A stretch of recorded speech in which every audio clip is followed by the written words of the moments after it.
And reconstruct the thing for people like me, we did this during seminary. And I tell people like what the seminary experience is like is each professor has a hammer and they just shatter your entire belief system. And you have three options near the end of your seminary journey. One, you just leave everything shattered and you say, yeah, no, that wasn't for me. And you just walk away, which I've seen people do. The other one I've seen people do is they take what's been shattered and they put it back exactly as it was, but with double reinforcement. So they're the ones that leave a progressive seminary even more conservative because, I know what the fight is. And then you have the healthy one of us who rebuild, but with old new. We make this new theology and we walk away and we have reconstructed. We grew up conservative, Bible is inerrant, there's no mistakes, and yada yada yada. And the first class of seminary, it was Hebrew Bible 101. The professor, Dr. Hopkins, opened the class with not even hello, my name is Dr. Hopkins. He said, if you believe that a grown man is swallowed by a whale and is spit out 3 days later, you're going to have a really hard time, not just in this class, but in this seminary. And I went, what the? And that's very like, I mean, again, for people who say that deconstructing is a cool thing to do, I don't think they've ever had to deal with something that is fundamentally different from what you've been taught, because that hurt my head so much. Yeah. But thankfully, I did it with my fellow seminarians who some were like, oh, yeah, no, why are you so messed up? And to others were like, oh, my God, what is going on? Help, So I had that community.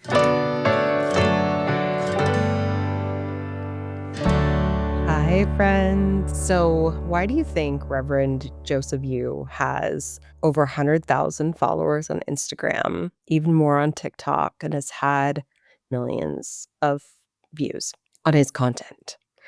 I think it's because Reverend Joseph Yu is a modern day prophet. I don't mean like in the mythical sense, but like in the way that prophets showed up in the Bible. So prophets were people who told the truth and they challenged what needs to be challenged and point us back to what matters most: love and justice and God's heart.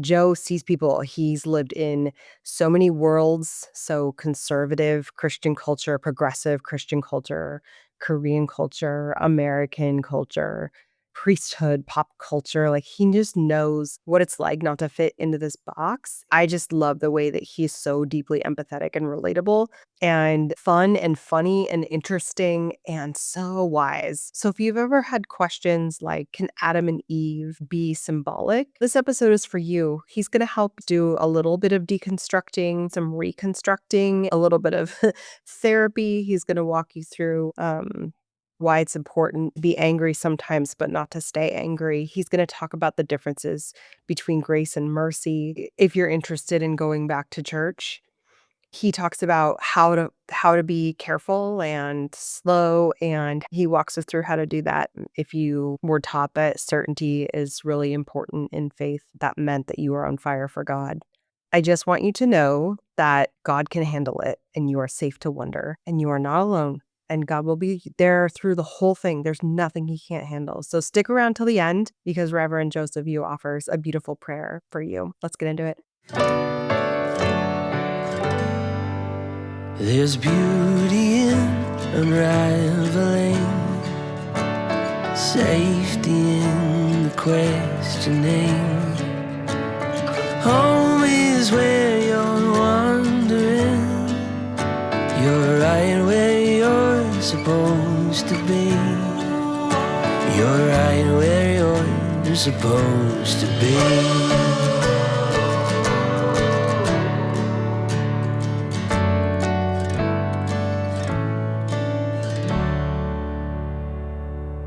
Hi, friends. Today I'm so excited to introduce our guest. This is Reverend Joseph Yu, who is an Episcopal priest, a writer, and a speaker based in Texas, whose pastoral voice carries a rare blend of humor and humility and soulfulness. Joe has a really interesting journey. From early childhood, grew up in South Korea, moved over to California, then had an ordination in the United Methodist Church, then planted an Episcopal church in suburban Houston. And that has shaped a ministry that's rooted in empathy and curiosity and grace. He has a BA in psychology from the University of Hawaii at Manoa and earned his Master of Divinity from Wesley Theological Seminary in Washington, D.C. So you've seen a thing or two in your time. Yeah. Yeah. And today he pastors Mosaic Episcopal Church, a spiritual home for seekers and for skeptics and the spiritually bruised. It is an O&A church, which is an open and affirming church. At Joseph's ministry, it doesn't stop at sanctuary doors, though. So he's really committed to pastoring people outside of Houston. He's really good at social media, you guys. A lot of you know Joe because he shows up in your feed and gives you these beautiful messages of encouragement and hope and challenges us to walk a little bit deeper into our Christian faith. So I'm really grateful for that you've taken those risks and stepped outside. Yeah, I feel like you set me up. Uh, I'm like, "Who are you talking about?" Anyway, thank you for having me. This is great. You've also written books too, right? Because you have so much free time. Yeah. No, I do have a book out called When the Saints Go Flying In, and it came out, like, I think it's already been 2 years, and it's only available on Amazon. And that book is about stories that are theological reflections, right? It's about, it's stories that I wanted to tell. I just had these random stories that weren't connected, and then, one day, I just realized, "Hey, there's these saints out there. Maybe I can find a way to use their stories to tell my story," and that's how I did it. So it's just reflections on life and faith. And the last chapter is about my son, and it's my favorite chapter. And hopefully one day, I think people see him as a saint as is. So it was a passion project. I love it. Can you walk us through your faith journey? What was your upbringing in your spiritual life, and what led you to eventually becoming an Episcopal priest like you are now? Yeah, so you could probably say that it's the family business. On my side of the family, we have 9 pastors, including me. And then my wife is an ordained deacon in the United Methodist Church, and her father, my father-in-law, is a retired United Methodist pastor. And then in their extended family, they have like 20 to 30 pastors. It's weird. It's just a weird thing. I grew up in a very, very traditional, conservative home. Immigrant families tend to be conservative, more than not. And when we were in Korea, apparently when I was 4 years old, I told my dad I wanted to be a pastor like him. My dad's also a retired United Methodist pastor, and I guess my dad held on to the words of a 4-year-old as like a message from God. So from that moment on, my dad, was really proud and joyful. It's funny, like, the average, the Asian American experience is your parents want you to be a doctor or a lawyer or something like that. My parents were like, "You're gonna be a pastor all the way in." Like, that was their goal. And uh, like, it's 4 years old, who knows what they're saying at 4? But my dad would start telling people, that his son's gonna be a pastor. He would tell all of his colleagues, he would tell his church members, anyone who had ears, "My son's gonna be a pastor like me when he grows up." When I was around 12, he would address me in Korean. The literal translation would be "Little Reverend you." He would call me "Little Reverend you, come downstairs, have lunch," whatever. It was like an expectation that was there. And then, like, when I was in my 20s, my mom, after I became a pastor, my mom told me that when she was pregnant with me, and this was before, they had I'm a little bit older than people think because of my, Asianness, I guess. But we didn't have the technology to tell the sex of the child. So my mom said that she would go every morning when she was pregnant to pray, and she said she prayed the Hannah's prayer, and the Hannah's prayer, for those of you who are not familiar, basically Hannah says to God, "If you give me a son, I will dedicate him to the temple." So it kind of feels like I got the raw end of the deal, like I had no say. But when I was like around getting teenagers, like the rebellious teenagers, 15, 16, 17, I was like, "Oh, there's no way I'm going to be a pastor. I'm not doing that." But I was afraid to tell my parents, that I don't want to do this because, like, they're my parents. And I got a degree in psychology, and my senior year in college at UH of Manoa, I was going to apply to grad school at Hawaii for psychology, and I was like, I want to explore being a psychologist, being a counselor. I want to explore that route, but I had no idea how to tell my dad or my mom.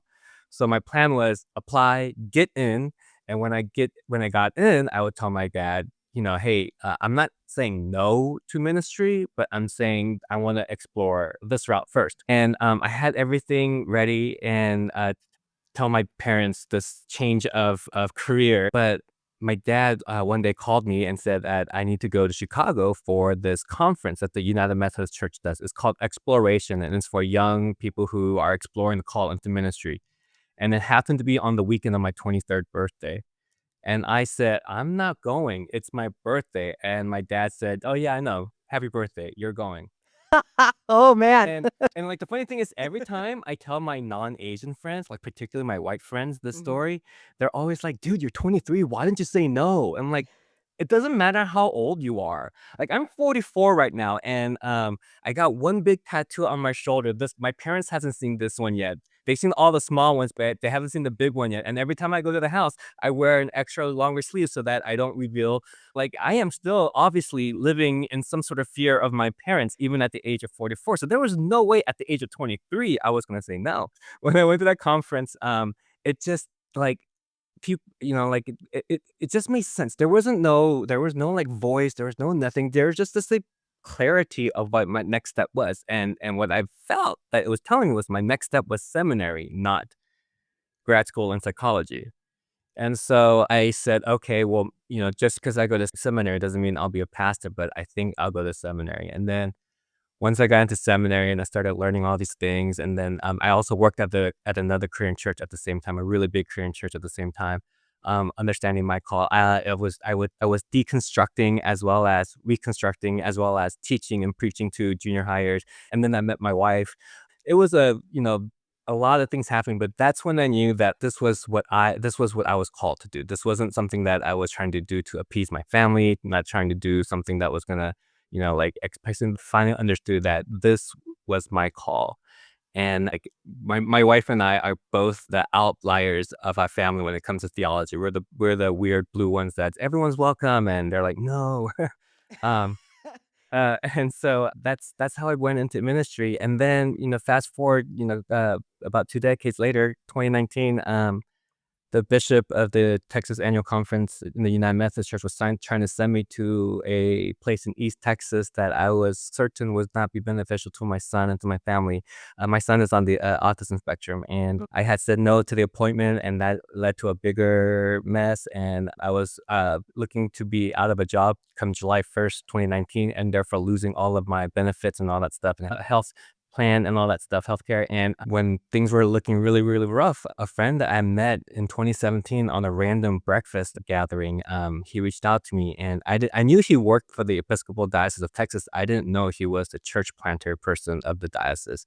And he said he had a crazy idea and he wanted to see if I was up for it. And he says that there's this place in West Pearland, the city that the church is in, and it would they just need a priest to help start that church. And if you do this, you'd have to do it as an Episcopalian. But what do you think about this idea? And at first I was like, no, I'm good. I don't want to learn a whole different institution. But part desperation, part I do believe God nudging me. I was like, well, no one else is giving me a job. All the other doors closed, so maybe this is it. And said yes, and been doing this since 2025. At the same time, trying to learn what it means to be a decent Episcopalian. So you've been in all kinds of different church traditions. You mentioned conservative backgrounds. You talked about a Korean church. You talked about United Methodist and Episcopal. For people who have been raised in maybe just one denomination their whole life, can you just talk a little bit about a couple of the differences or things that, when people see that online, they're like, I have no idea what that means. Aren't all churches the same? Generally, the big tenets of faith are the same throughout these denominationals. Denominations like the Trinity, the God, Father, Son, God, Jesus Christ, the Holy Spirit. A lot of the things are pretty universal, and it doesn't change from church to church. The real biggest difference between denomination is basically who has the power and who has the money and how is the money spent. I mean, like in a very whatever word I'm looking for way. For instance, the biggest difference between United Methodist and the Episcopal Church is the role of the bishop. And in the United Methodist Church, the bishop has the authority to send the clergy to a church. So in the Methodist Church, you're sent to a church by the bishop. So you don't have any say really, which is why when I said no, it caused a problem. In the Episcopal Church, the bishop can, but that's not their role. In the Episcopal church, the bishop has more authority and say over a church in the diocese, while the bishop does not. In the Methodist church does not. Like for instance, during the pandemic, our bishop in the Diocese of Texas made us comply with a mask mandate. Everyone had to wear a mask. So each local church they couldn't go against it because it came from the bishop. The United Methodist bishop doesn't have that power. He could suggest, but he didn't have the power to have that. So it's like the big picture things are pretty much the same. Oh, but and like it's the little things that are different. And then in the Baptist, the biggest difference is that they believe in believers baptism, where you have to be at age where you are aware of what you are saying and what you are committing to. Whereas in the Methodist and the Episcopal Church, we baptize babies because we believe that God's grace is all around us. So things like that differ, but at the end of the day, what really matters is what speaks to you and what helps you grow, and where you can also not just grow but also give back and help the communities and strengthen the community that way. So there's no one true denomination, and if someone Mhm. says that they're the true denomination, then you're probably in a cult. Yeah. Yeah, that's very true because there's over 2 billion people who identify as Christians in the world, and we don't all do that in the same way. So, what does it mean to you to be a Korean American priest in a denomination that has historically lacked AAPI representation? Do you have different perspectives that you feel like you can bring to the table with some diversity there? I've lived in different countries, and sometimes I'm in the minority from where I've come from, and I bring a different perspective, and it's a little bit unique. And I think that that's such a beautiful thing, is to learn about God's diversity, and it can challenge other people to think like, well, what you think is normal might actually just be like the lens you were raised in, right? Yeah. It has been very, very, very interesting being a minority in the Episcopal Church. The United Methodist Church had a lot more diversity than the Episcopal Church does now. And it's very, very obvious the higher you go up. So for instance, the Episcopal Church has this thing called the Asian Ministries, and it's great and all, but it's almost like when institutions, particularly white-centered institutions, do something for people of color or a different culture, whatever, they almost treat it as a monolith. Like, okay, we'll have a Hispanics ministry branch, and then we'll have an Asian ministry branch. They kind of like, okay, we did that, and go on doing whatever that is. And the first thing I learned really, really, really quick early on is that the Asia Ministries person that was in charge of it, it's geared more to first generation Asians, which means that for the way that I think there's different ways to define first, second. The way that we Koreans define first generation is the ones that moved here, so the adults.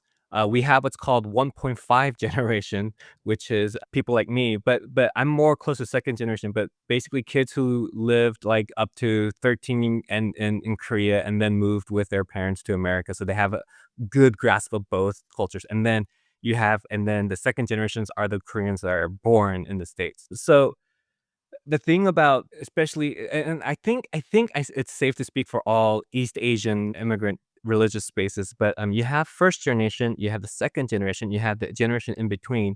Those three groups all approach faith and life differently. Tell me more.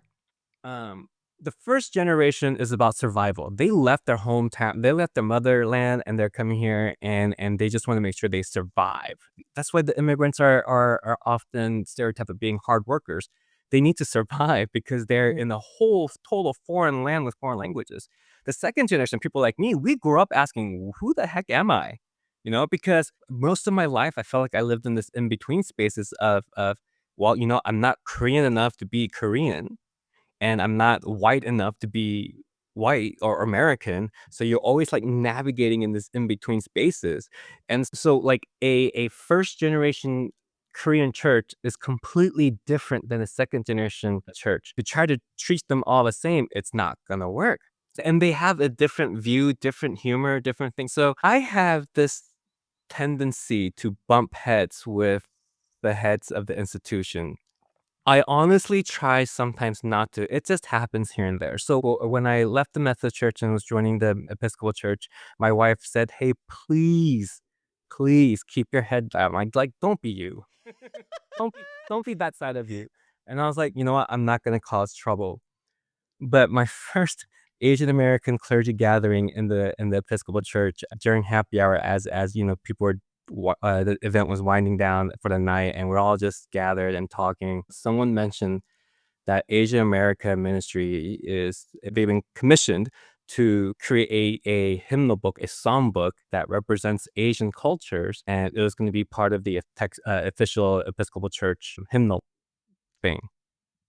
And I was like, "Oh," and I was like, "That's really interesting because, you know, when you say Asian, it's not just, you know, there's Chinese, Japanese, there's Korean, and then Mongolian, and Thai, Vietnamese, and then, you know, like, Indian, and there's, like, it's just a like, who were but, you know, I was like, "Tell me more about it." And the board is made up of all first generation Asian Americans who, you know, moved to the States when they were adults. And they were going to call the songbook Rice and Sing, as in rice that we eat. And I thought, I was like, "Wait, hold on, come again? What were they gonna call the book?" I was like, "Oh, the working title is Rice and Sing." Like, as like, as an inside joke because, you know, this is what you're saying to each other, or this is gonna be like the official, and they're like, "No, this is what they're gonna call it." I was like, "Have y'all said anything about it?" And, they were like, "No," and I was like, "Oh, I have to say something." So, I went to their Facebook page and left this comment saying, what's the deal?" And I had to talk to the person who's in charge of the agent, who's, you know, now I'm at, like, the New York where the Episcopal main offices are, and we had a very interesting conversation, and last I heard, the name has been tabled, but it's still, like, possibility, and I'm like, I am not gonna let that happen. So anyway, you run into these things where like the first generation, they're like, oh, their one of the response was everyone, you know, we wanted to call rice and sink because all of us Asians eat rice. I'm like, rice is not a staple for just Asians. The Spanish has rice. Mexican people have rice. Like, you know, like rice is a world commodity. I was like, at least call it rise and sing. At least, you know, the sun rises from the east. Like, why are we gonna Oh, obviously good branding. I have to say I'm still annoyed about it, but, because there's no resolution. They haven't told me that it's not gonna be called Rice and Sing, it's just that the name's been tabled.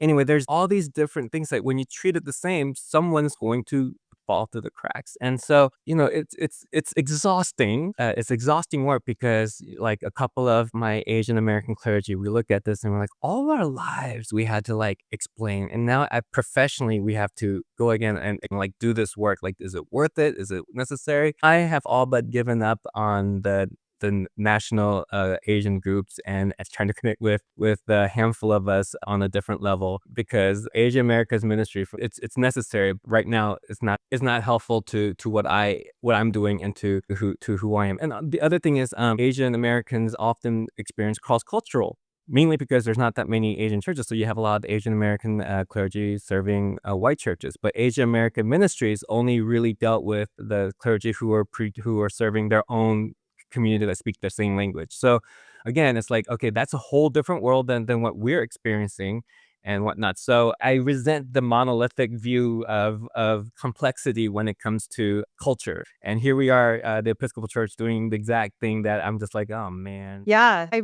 appreciate you sharing that because we all have so far to go in terms of continuing to push ourselves to learn more and more, you know, about how to be more understanding of where somebody else is coming from, right? And that's the beauty of diversity. And I think that when we don't understand something, I think it's important to approach it with curiosity, right? Like Yeah. if you don't understand it, it's like, well, I'm curious, like why, you know, like and we can learn a lot from that.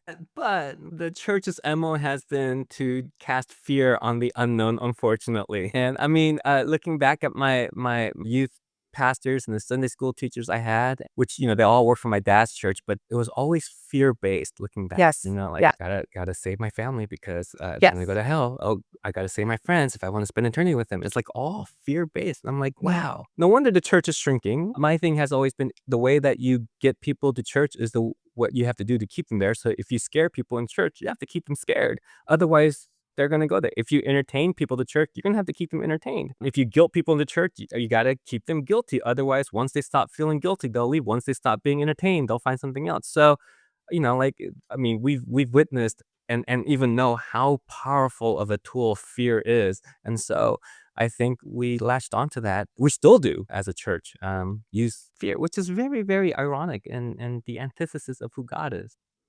Well, let's talk about that. So, those are the things that you don't do. And obviously, you have found this space in social media that is connecting and resonating with people. It doesn't feel like the churches are dying when we look at your pages and we get your messages and we see what you're talking about on your reels. So, what is your philosophy behind what you're putting out there, and what do you think is connecting and resonating with people? Yeah. I'm laughing because you make it sound like I have a plan. I listen. I don't know how I think that starting at the end of January, I experienced a big boom on Instagram, and I honestly think the one thing that I benefited from the Trump administration is this boost on social media. I genuinely think that's what did it for Instagram. But like, I downloaded TikTok like during the pandemic, during the shutdown, because everyone was talking about it. And then when I was scrolling TikTok, I ran across this pastor. Who and like I later became friends with, but I was like, oh, he was doing really short explanations of the gospel and stuff. I was like, oh, people do that here. And then one day I made a video, kind of like it started as a joke. The premise was I walked into Specs, a national liquor store chain with my collar on, and the register said, oh, we normally don't get your kind here. And immediately I thought she was talking about, my race. And then I was like, oh, Oh, but that never happened. I just thought it was just really funny. And I was like, let's see what happens. And that's my first semi-viral video. And then from then on, once you hit that viral train, for whatever reason, your videos get shared more and it just started growing. And so, really, I am just taking what I would normally preach on and shortening it down and just sharing it. There's really no plan, no nothing. The only thing that is a plan is like I try to post on Sunday, Tuesdays, and Thursdays. So 3 times a week. That's the only thing that I do. I literally don't have. I just you point my camera and I have a video prompter. That's a secret that people should really really take advantage of. When you have that video prompter, it saves so much time. So it looks like I'm saying from memory, but I'm just reading it off my screen as I'm recording, and that's it. And maybe the Episcopal Church and the mainline denominations, progressive sections of the mainline denomination, for whatever reason, we always kind of a little bit out of touch, and we're always kind of corny. And like I remember in the early 2000s when a bunch of Methodist churches in Southern California were trying to be contemporary, and they would wear their Hawaiian shirts with a Hawaiian printed stole and then sing camp songs from 80s. And I'm like, yeah. what is contemporary about that? It's just, I keep there's this wonderful meme of Steve Buscemi with a skateboard and says, "How you doing, fellows kids?" That's what I feel like a lot of our churches do. I think you're just being you, and you're just being modern, and you're not trying too hard. Like, you're just throwing it out there, and that is authenticity. And I spent my career in digital media and social media teaching companies who were stuck in traditional media, like, look, if you're authentic, you've got to find your authentic voice. That's what resonates. If you're trying to be something that you're not, social media takes away those filters, Yeah. and people can smell it if it's not authentic, right? And I think that's one of the reasons that you're doing so well, connecting with other people. I honestly think if I was even, if I was 20 years younger, I would not, I would have tried too hard. Uh, Mm, this mhm. all happened in my 40s. I'm like, what? And every time I'm just baffled, and my wife is more baffled than I am. But I'm just looking at like, what is going on? What am I doing? I guess my obsession with pop culture that my parents absolutely despised is finally paying off. For example, like, you're like, what is resonating, right? Like, recently you posted about grace and mercy and something that your brother talked to you about. And can you talk to us a little bit about that? And because the way you said it was so beautiful. And I was like, oh my gosh, if we could just really embrace that, especially for those of us who claim to, Jesus as who we follow. I just thought, wow, man, that is especially timely with grace and mercy, and then what we're seeing in the news simultaneously. Yeah. It just feels like, wow, this is missing right now in our culture. So can you talk to us a little bit about that? Yeah, see, again, the whole point of that video was to make fun of my brother in front of Yeah, the internet I got because he was the one that told me that quote, from his pastor that he used to work for. I used to have a podcast, like, a while back, and I had him and his wife on 'cause, they were part of I could say they were part of a cult. That that church was a cult, and they finally got out of it. And for a while, I didn't know how to talk to my brother. It was really, really hard to talk to my brother because we were just he was talking in church language, their church language, and I'm just like, okay, I don't. All right, whatever, dude. So when all this happened, I kind of felt like I got my brother back, and they were talking about deconstructing and all the stuff, and then he laid that on me, and that was 2021? That was, like, a long time ago, and it just kind of runs and what he said was that, mercy is not getting what you deserve. Grace is getting what you don't deserve. And I was like, "Oh." And I was like, That's the most simplest way I've seen someone describe the 2 things." And I think I might have joked, "Hey, maybe this nugget was worth the 10 years you were in that cult." Like, mercy is not getting something that you deserve. And I'm like, "Oh, that's perfect." And grace is getting something that we don't deserve. And we forget that because we always try to put conditions on how people receive grace, or we forget that we are called to give as we have received, and we freely receive grace, and therefore the call is to freely give grace. But I think for myself and other Christians, we like to talk about receiving grace a lot more.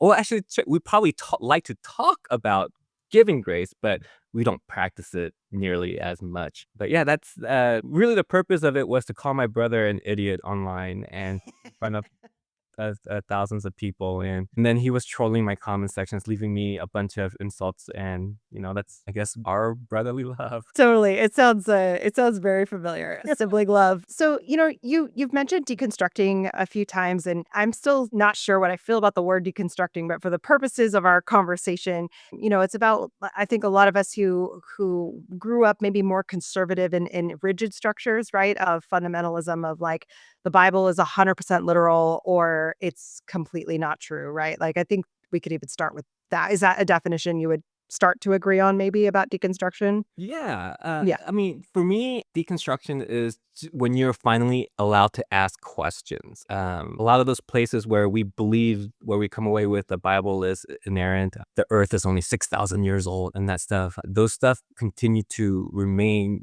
in the culture of that system because no one's allowed to ask questions. And if you're asking questions, you're either kicked out or you're psychologically, hopefully only psychologically and not physically, beaten down so that you start believing again. And the one thing that I really want people to know about deconstructing, especially those who criticize it, you have like people like famous pastors like Matt Chandler saying it's a sexy thing to do and all that stuff. It is a very, very painful process. Yes. Because what happens is when you start deconstructing and asking questions, you're not only losing your faith, you're losing your identity. And in most cases, not only are you losing you're losing your faith, you're losing your identity, and at the same time, you're losing all your social support because your faith, your identity, and your social circles was embedded in this faith community. And now that one part's crumbling, you start realizing everything else is crumbling, and you're literally often left with, who the hell am I? But with no one to help you anymore. And it is not this sexy and freeing thing. It's just it's a very heart-wrenching thing at first. It's like discovering, I don't know if people remember when they actually discovered that Santa wasn't real, and that kind of, Mhm. oh, uh huh. And then you lose a little bit innocence of your childhood. That's the beginning of your childhood ending, right? Like, it's losing a piece of you. And for many people who the older you are, like if you're deconstructing in your 40s, chances are most of your circle is your church friends. And then all of a sudden you become a dangerous commodity. And so you lose your faith, you lose your identity, you lose your support network, and you literally start from scratch. And that part is so painful, and it could be so hurtful, and you feel so betrayed because no one's there for you. You went to these people's birthday parties, you were part of the wedding, and all because you don't think the same the way, you're no longer part of their lives. That's some heavy stuff. So I just really it really bothers me when pastors with big platforms just brush it off like, oh, it's a sexy thing to do. It's the cool thing to do now. The reason why it seems like so many people are doing it is because, all of a sudden, for majority of our lives, we were taught some things to the Christians were supposed to be this way. And all of a sudden, for the past 8 years, it has not been. And that100%. raises up questions. Yeah. And the reason why this seems like it's a cool thing to do now is because the church behaved in such a un-Christ-like way that it woke some people up and Mhm. say, wait a minute, what's going on here? Deconstructing starts, and it's not a bad thing. It's just sometimes you can deconstruct parts of your faith and not completely. Like you can come to a point where you say, okay, perhaps Jonah wasn't really swallowed by a fish, but maybe this was an allegory to tell us about God's redeeming love, but also how Israel continues to falter when given chances. Like what if Jonah represented Israel? Like that doesn't take away my faith. It's just, oh, I appreciate Jonah this way more because that makes more sense because I don't have to kind of, like so. Suspend reason. Yeah, so like deconstructing can be as small as that, but sometimes, like when something fundamentally disagrees with you that you've grown up with, you can't, and that bristles against you, it starts doing something, and you start asking questions, and the more the church reacts with no, or you're just, the more you're inclined to think negative of it, right? Mhm. Yeah. Like, think about people who deconstruct in churches and their pastor say, let's really talk about this. No judgment. I just want to walk with you. You probably wouldn't lose as many people, but I understand that, questions are dangerous. And once people start asking questions, people start getting nervous. Once people start getting nervous, the money starts drying up. And then once the money starts drying up, so I understand why sometimes you don't want people to shake the boat. But, like but then I would say that church is less, that faith community is less a faith community and more of uh, a a pastor's dictatorship or whatever. Mhm. Yeah, of control. What I've noticed in my own experience, and I know so many people who are going through or have gone through a deconstructing and or reconstructing process, is that a lot of us, also because a lot of it was during COVID, just with the timing. So a lot of people were really doing this alone and then looking online, right? Because like, where do we go? I've been in my own church community, don't feel like I can even go to Bible study anymore because I don't even know what questions I'm allowed to bring up. Right. And I've been in Bible study my whole life, and all of a sudden, if I come and go, I'm not sure that Adam and Eve were real people, and maybe actually evolution is like God's way of bringing in life and right? But but I'm telling you this, and you're a priest. The reason I bring this up is because my hope for people is that once deconstruction starts hitting, that they know they don't have to do this alone, right? Like there are so many churches out there like yours that are amazing communities for people to be able to deconstruct, to be able to ask these questions, knowing that there is not certainty for everything though, right? So what's your kind of hope for people who are struggling? I don't even like to call it doubting because I feel like that's what the controlled churches would say. Like Yeah. when we'd have a question, it's like it was a doubt. Well, it's like, no, I'm actually just wondering, like maybe Jonah didn't actually, get swallowed by a whale, No, or we a should big reclaim fish. the word doubt back because doubt is a Yes. healthy thing to do. Doubt is not the opposite of faith. Certainty is. Because if you're certain about everything, why do you need faith? I think the people who are deconstructing, and I just hope that they know that they are not alone and that they are loved through this process and that it's okay. Questions should be welcomed and honored. A rabbi once taught me that rabbis, at least in the times of Jesus, understood how well their students understood his topic, not by the answers that they gave, but by the questions that they asked. And so, and a lot of rabbi disciple conversations are questions being asked. And you see Jesus doing this too, right? When someone says, what do I do to inherit, or what is the greatest commandment? Jesus responds as, well, what do you say is the greatest commandment? Like that was what I was told as a rabbi student relationship. So my hope is that they are able to find peace and love at the end of this journey, whatever that may look like. And I know that a lot of people, especially certain types of pastors, would lament at me saying that. I realized about 10 years ago, I'm too old at 35 to even want to think about changing the world. 'Cause I remember when I was 18, 19, 20, when I was fresh into seminary, when I was fresh in ministry, I wanted to not just change my church, not just change its denomination, I wanted to change the world. But then I was like, "Oh, yeah, no, I can barely change my church. How the heck am I gonna change the world?" And I realized, like, changing the world is a young man's game, or young person's game. I realized more than anything, I just wanted to be like, I don't wanna be a hero. And I picked up the language from Donald Miller's book. Like he had a marketing book. After being a Christian speaker, he kind of turned into marketing, and he said that his goal is to be the hero, the guide in the hero's journey, to the Yoda, to the Luke Skywalker. And I was like, oh, that resonated with me. So now I just wanna help someone and walk with them for a leg of their journey. And I've walked with a couple of people who found me here in Houston, and one of them met me, sought me out. But she came to the coffee shop that we both frequented, but she came at the coffee shop and just sat at my table and said, "I heard you're the only progressive pastor here." And I was like, "Okay, nice to meet you too. Let's talk." But like she was a really faithful person in the church, and now I don't know where her relationship with God is, if any. She doesn't either. And I'm never, like, I'm okay with it if she's okay with it, right? I don't want to push them into something that they're not, either they don't want to be pushed into or they're not ready to be pushed into. So I tell people, I will walk with you. I will help you deconstruct everything if you need help.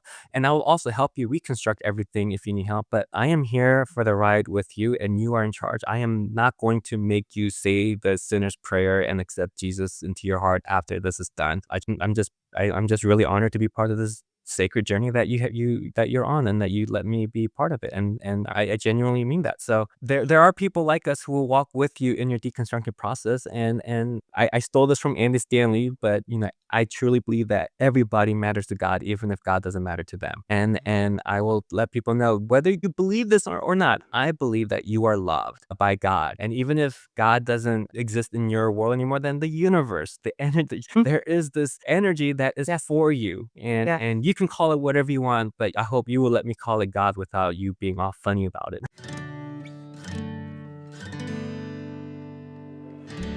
It's really interesting when you mentioned reconstructing. And that is a term that I feel like I'm starting to hear a lot more after people have gone through like years of all this deconstructing. And at a certain point, I think some people, at least that I've been exposed to, go, okay. I feel like I've sifted out enough to know kind of like big picture. Either I'm not interested in using the Christian label, or like actually I feel like I am more of a Christian than ever. Right. And I definitely think that's a misunderstanding about people deconstructing. And I think where there's a huge miss in the conservative church, because these are not people who are lost. We are people that actually were probably the ones that were going to Bible studies the most, Right. that were highlighting our Bibles the most, that know more Bible Have the verses. color scheme of the highlights. Yes, that did like commentaries. These are the deconstructing people, the people that are trying to take our faith so seriously, right? That we are willing to examine and wrestle with it. So at a certain point, I think people that I've come into contact with are going, okay, I know my God is bigger. I understand now God is bigger than I ever realized. And I can let go of some of this toxic stuff and keep some of this beautiful stuff. I know who I am, but I don't know where to go from here. Yeah. So a lot of people are kind of at that place, I feel like, right now, Yeah. after the lament, after the sadness, after the realization, after all the broken heart. What next for people who are in that space? That's really up to them. I mean, only they can say. If you want to plug back into a faith community, do your research, read the about me, read the beliefs, and kind of be careful. And like, I don't know how plausible it is, but I would say give the church at least 2 visits before you make a decision. Yeah, I've heard that before. You gotta give it a couple tries because it's not gonna be the same as you're used to, right? But I also understand you wouldn't want to, especially if the first one is bad. But ease into it. Take your time. Don't rush back into anything, and just be mindful and curious. Always be curious. always be curious. And once you can't ask questions and you can't be curious, that should be a red flag. And reconstructing the thing for people like me, he did this during seminary. And I tell people like what the seminary experience is like is each professor has a hammer and they just shatter your entire belief system. And you have three options near the end of your seminary journey. One, you just leave everything shattered and you say, yeah, no, that wasn't for me. And you just walk away, which I've seen people do. The other one I've seen people do is they take what's been shattered and they put it back exactly as it was, but with double reinforcement. So they're the ones that leave a progressive seminary even more conservative because, I know what the fight is. And then you have the healthy one of us who rebuild, but with old, new, we make this new theology and we walk away and we have reconstructed. We grew up conservative, Bible is inerrant, there's no mistakes, and yada, yada, yada. And the first class of seminary, it was Hebrew Bible 101. The professor, Dr. Hopkins, opened the class with, not even hello, my name is Dr. Hopkins. He said, if you believe that a grown man is swallowed by a whale and is spit out 3 days later, you're going to have a really hard time, not just in this class, but in this seminary. And I went, what? And that's very like I mean, again, for people who say that deconstructing is a cool thing to do, I don't think they've ever had to deal with something that is fundamentally different from what you've been taught. Because that hurt my head so much. Yeah. But thankfully, I did it with my fellow seminarians who some were like, "Oh yeah, no, why are you so messed up?" And to others were like, "Oh my God, what is going on? Help!" So I had that community, and a lot of people ask me, "Do I need to go back to church?" And that's a tricky question because I want to say no, you don't have to go back to church, but also faith in Jesus Christ is not a personal faith; it's a communal faith, and everything that the Spirit does leads us into other people's lives. So it's a no with the asterisk. You don't have to go to church, but you need community. And if you have people who are gathered with the same purpose, just because it's not in a church building doesn't mean it's not church. Like you don't have to go to church, but you can't do this on your own because the faith requires, the greatest commandment is love God and love your neighbor. And you can't love your neighbor if you're not in community with them. You're okay. You're good. You're loved. I hope you find peace. Don't plug yourself into a community that honors who you are, not changes who you are. Unless you want to be changed, transformed, obviously. But, Brene Brown says there's a difference between fitting in and belonging. And find a place where you feel like you can belong, not where you just fit in. This is what I would tell, what I do tell people, and what I'll tell your listeners who might be experiencing this painful process of deconstructing. Yeah. Brene Brown, I think, is Episcopalian, right? Yeah, and she's in Houston. I am 2 degrees away from her. I hear her name come up with a lot of clergy. She's really done a lot. I think as an influencer, as a shame researcher, and talking about vulnerability. I love Brene.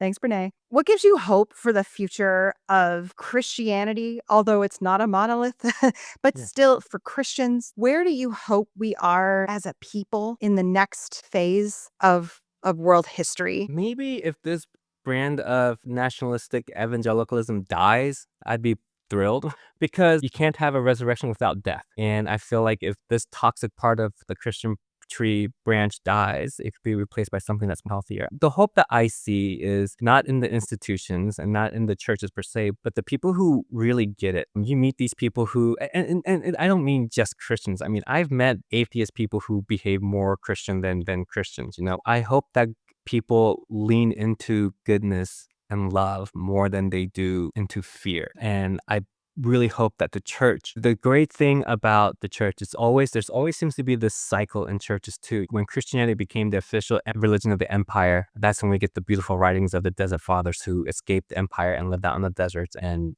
practiced faith that way. You see that happening too. Just yes, the Christian nationalists have the power and gets all the air times and airspace and whatnot. But there's a small Episcopal church who's fighting with the city because they want to help people with affordable housing and help the poor people, and the city is saying no. And so now the city is trying to, those kind of stories. You have stories where churches come together and they buy off the medical debt of their county. You have these little things that are still a resistance of what's going on. And when we love and when we lean into good, I think that's now become an act of resistance, unfortunately. And when people say that empathy is a sin, my response is, well, if you don't sin, Jesus died for nothing. So let's go, so there's always these acts of resistance that people do to counter And that's how Christianity always worked. I think Shane Claiborne said Christianity is at its best when it's small and peculiar, not when it's large and in power. And so, because a branch of Christianity is large and in power, I'm seeing more peculiar and small things that are rising, and I hope that they continue to rise, and that we continue to resist this idea of nationalism and this perverted branch of evangelicalism. We replace it with actual teachings and following of Christ, and I see it happening. It's just um, people aren't looking for it. You will, because you will find what you're looking for, right? So people are Yeah. looking for the things to be angry Yes. at or whatever. But there are people, there are churches, there are Christians who are doing things to do it in acts of resistance, small and big. And I hope that the church continues to survive in that way, that we always are the pesky moral compasses of our country, and that we refuse to let people get away with hatred and fear, and that we continue to embody love. Totally. And I think you're right about how we curate our own persona, right? Especially online and social media. And it's been interesting is, with the Sacred Slope, my feed, because I'm following people like you, I'm following people like Reverend Lizzie, I'm following people, like Brene Brown and Cory Booker, Oprah and Reverend Raphael Warnock, and all these beautiful voices who are Christian voices, diverse, different, voices.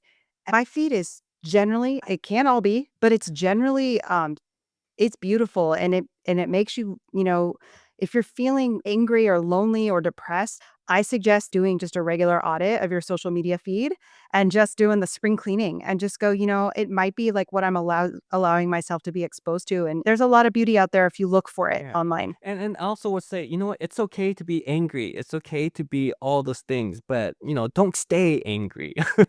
Yeah. That also is unhealthy and eats at you too. So it's okay to honor the emotions that you're feeling, but the part of the work is to overcome those and transform that energy into something positive. Easier said than done. I mean, believe me, like, I'm more talking to myself than talking to anyone else. But I grew up in the church where you're not allowed to feel anything but blessed. So like, hey, let's honor these complex human emotions that we have, and it's okay if you're not okay. So don't put on a brave face when you don't have to, because it's okay to be vulnerable. Yeah. And that gives other people permission to be vulnerable. And then beautiful things happen when people become vulnerable and start really talking to each other from this state of vulnerability. Yeah, that's totally true. Well, as we close today, there's a lot of people that are listening right now that might not be in church spaces anymore, or they might be, but they haven't had people pray over them for a long time. Yeah. So I was wondering if you could just pray for someone listening today. All right. Let's pray. Gracious God, we thank you for your unabounding love and for your grace. And Lord, I pray for those people who are searching, that somehow, some way, you will let them know that you can be found anywhere and everywhere. And Lord, I pray that these people continue to feel love, and in their journey of finding peace and hope and love, may they continue to walk forward knowing that they are loved and knowing that they matter to you, even if you don't matter to them. In Jesus' name we pray. Amen. Amen. Reverend Joe, thank you so much for being with us today. Thank you for having me. Thanks for joining us today on The Sacred Slope. May the fruit of the Spirit blossom in you and guide you this week. If you feel moved to share your story, post it on social media and tag The Sacred Slope. To nominate a Christian pastor, priest, or clergy member for the show, email me at alexis@thesacredslope.com. If you enjoyed this episode, don't forget to like, share, subscribe, and download wherever you get your podcasts. I'm your host, Alexis Rice. Music by Brett Rutledge, Eddie Irvin, and Sean Spence. Go in peace, friends. There's beauty in unraveling, safety in the questioning. Home is where you're wandering. You're right where you're supposed to be. You're right where you're supposed to be.